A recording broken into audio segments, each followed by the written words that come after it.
আসসালামু আলাইকুম, সবাই কেমন আছেন?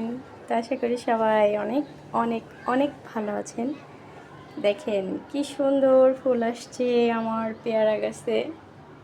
অনেকে বলবে যে এখন যে এতটুকু গাছে ফুল আসছে, আবার একটা পেয়ারা গাছে কয়েকটা ফুল আসছে, এটা দেখাইতে হয়?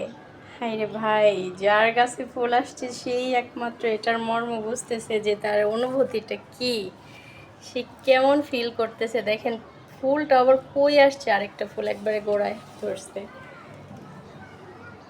তো আমার কেমন লাগতেছে সেটা আমি বুঝতেছি, আমার যে কতটা ভালো লাগতেছে সেটা বলার মতো না, আপনাদেরকে ভাষায় বোঝাইতে পারবো না। পেয়ারা হোক বা না হোক, আমার গাছে ফুল আসছে এটাতে আমি অনেক অনেক অনেক খুশি।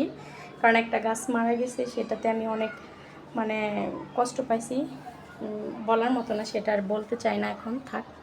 আর হচ্ছে গিয়ে যে একটা বোম্বাই মরিচের গাছ নিয়ে আসছিলাম, সেটা হচ্ছে গিয়ে ফুল সহ আনছিলাম এই গাছটা, পরে ফুলগুলো পড়ে গেছে, পড়ে যাওয়ার পরে আবার হচ্ছে গিয়ে নতুন গাছ হয়েছে, কিন্তু কয়েকটা ফুল হচ্ছে। এখন মরিচ হয় কি না তা জানি না, আল্লাহ ভরসা। তো আপনাদের সাথে একটা ভিডিও মানে শেয়ার করব, ভিডিও মানে একটা দৃশ্য। সেটা হচ্ছে কি, বস্তির মধ্যে দেখেন কি সুন্দর করে ঘর বানাইতেছে, জুম করে দেখাইতে হইব, দেখছেন?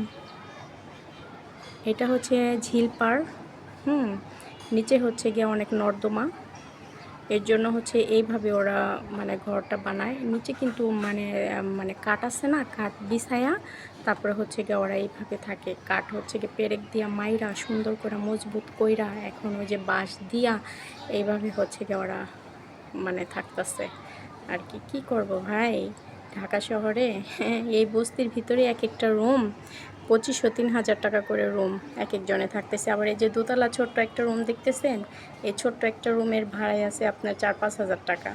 বোঝেন তাইলে কি করবে মানুষ। আর ওই যে এই দিকটা দেখায়, এই দিকটাতেও দেখেন মানে কি অবস্থা করে মানে এরা ঘর উঠাইতেছে, মানে কি বলবো আর। এই যে ছোট ছোট সিঁড়ি করে যে যার মতো জায়গাটাকে দখল করে এভাবেই আর কি আছে।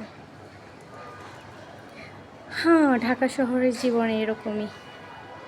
নিচে কখনো বস্তিতে ওইভাবে যাই না, দু একবার গেছিলাম, তাও ভিতরটাতে যাওয়া হয় নাই।